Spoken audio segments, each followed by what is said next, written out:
Not since Joe Valachi in the 60s has such a high-ranking member of the mob turned traitor. Sammy the Bull Gravano now joins the ranks of those who have broken the cardinal rule of the mafia, omerta, the code of silence. And what makes his betrayal all the more shocking is the fact that he was John Gotti's best friend. It was here at the Ravenite Social Club on Mulberry Street, one of John Gotti's favorite places, where Gotti and Gravano hung out and talked for hours. Little did John Gotti know that years later, this man he raised to be at his right-hand side would knife him in the back. How significant a player was he in terms of getting this conviction?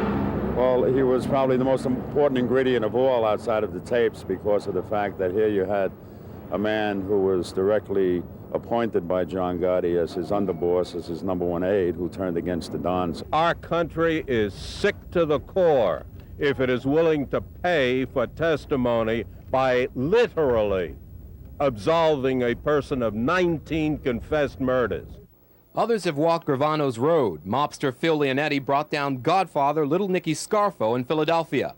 And Henry Hill's life with the mob made it to Hollywood in the film Goodfellas. Could you please point him out to the members of the jury? He has to feel like a Benedict Arnold. I mean, you live a certain code all your life, and then you break that code. You make that decision, for self-survival, and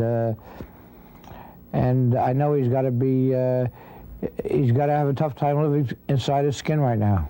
Gravano's immediate fate is clear. The feds will continue to milk his inside knowledge of the mafia to put more mobsters away, and he'll likely serve time in prison before joining the Federal Witness Protection Program.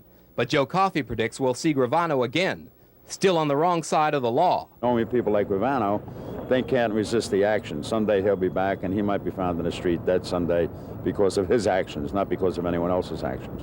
In New York, Kurt Mack, Fox News.